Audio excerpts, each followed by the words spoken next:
There isn't such a thing as a soul or a mind. There's only your body. It's materialism. They believe that you're not a man, but a collection of atoms. And give that body to the state for the collective effort of the... That's right. For the good of the whole and sacrifice to the state. And whoever says it is or wants to be the state. Ayn Rand will be back in a moment.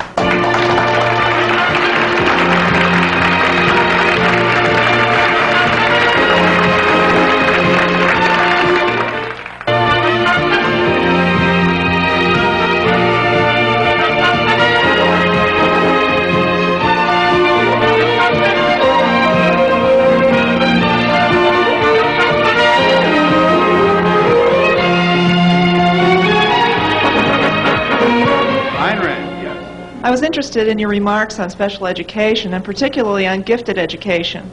We in the public schools can identify gifted children, we can categorize their strengths and their needs, but we don't have the dollars to do what needs to be done. What, in your opinion, is our society's responsibility to these children who will be our leaders? To begin with, I don't believe that society has any responsibility towards anyone, neither the future leaders nor the future victims.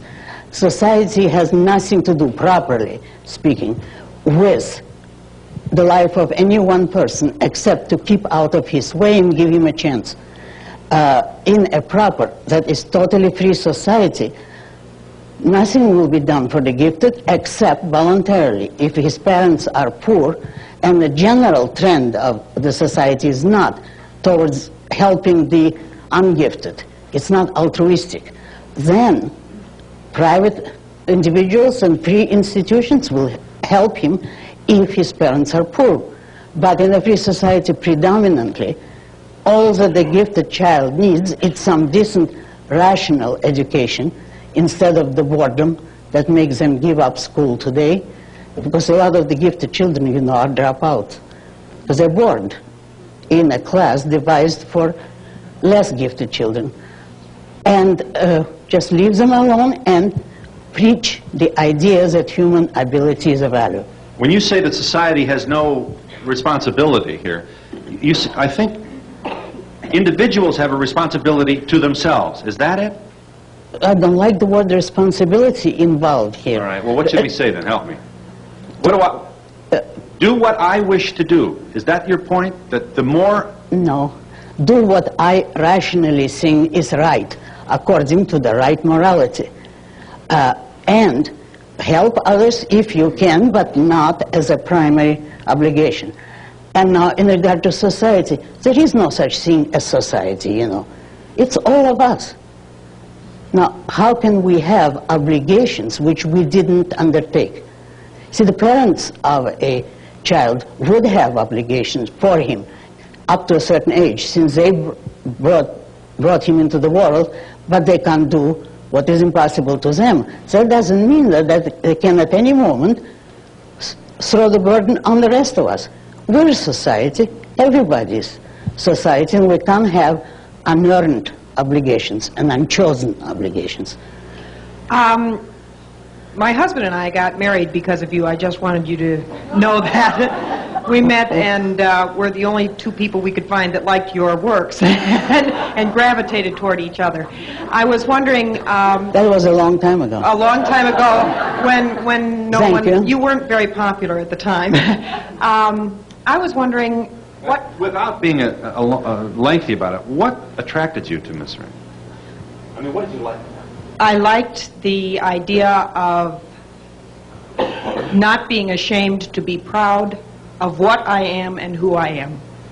And that's basically it. You feel there's pressures? In today's society, I think there's a great deal of pressure. Isn't American chauvinism one of the issues that we all have to look at and examine in terms of what it may lead us to do that may not be in our own long-term best interest? In other words, we are accused of being breastbeaters who never can admit error. I really don't see that as a problem. I see as a problem what she was talking about in Iran, where we have the technology, the intelligence, and everything else, give it to everybody else, and then all of a sudden we turn out to be the bad guys. Where is the justice? You agree? Do I agree with the speaker? Oh, yes. completely. But what was your question? My question is a frivolous one of what do you think of the architecture in Chicago after writing The Fountainhead and studying, I'm sure, much of I it? haven't been in Chicago for years, so I can answer only that I love the early Frank Lloyd Wright buildings, of which there are several in Chicago and in your suburbs, and the early Sullivan buildings, which I hope are preserved as a landmark. But I haven't seen any new buildings for at least 10 years. You must see our skyline. There's another book down there. With pleasure. We'll be back with Ayn Rand in just a moment.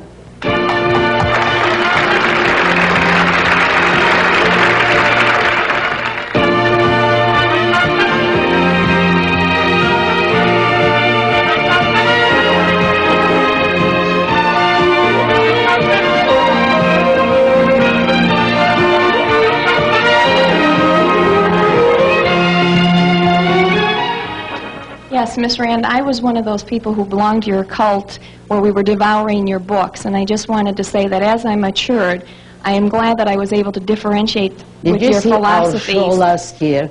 Do you want to create an incident? No. Pass it up.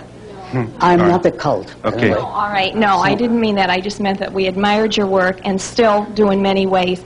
But I'm glad now that as the emphasis today, as everyone talks of the me society, I have different feelings thinking that there are many parts of your philosophies that do emphasize and create another me society. And what's wrong with that?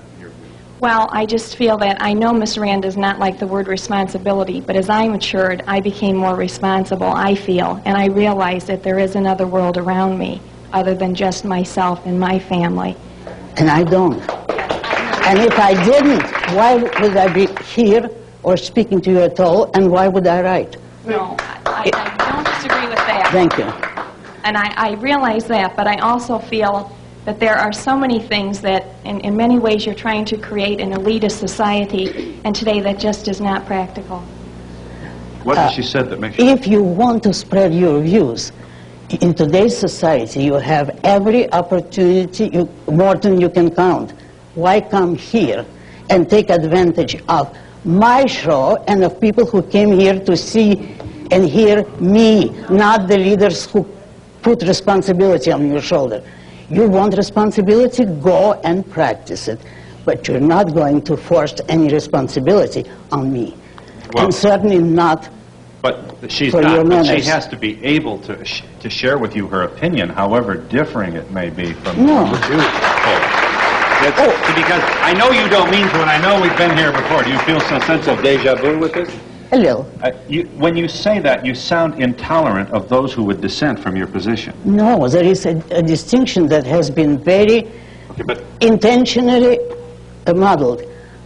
I do not, and I've said repeatedly, I don't want to interfere with anyone or force anything on them. You have to make those distinctions voluntarily and yourself. Yeah. The distinction is, let the whole world disagree with me if it wants to. Doesn't mean that if I want to be tolerant, I will change my ideas. Well, I want to hold only my ideas. I don't approve of those who preach the opposite, and I don't think that the freedom to utter nonsense is the first freedom.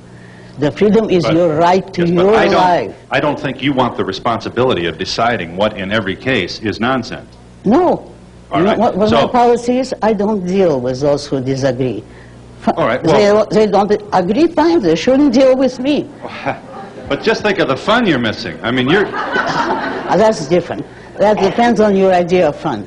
Oh, a good, vigorous exchange of views between two people who care and have differing positions is one of the most instructive things that can happen in a living room or on television. I would love to see an honorable adversary, but I've stopped hoping for it. But that's an arrogant position. You're saying is all those who disagree with me are not honorable. That's what you're saying. Not honorable in their ideas. I don't judge him personally or psychologically. Honorable is a judgment. It's the worst kind of judgment. I have to know something about a person's attitude and knowledge in regard to his or her ideas before I say, I can't give you a psychiatric report on everybody who would disagree with you. Wait a moment. But can't we deal with the issues right at the surface? She made a comment that she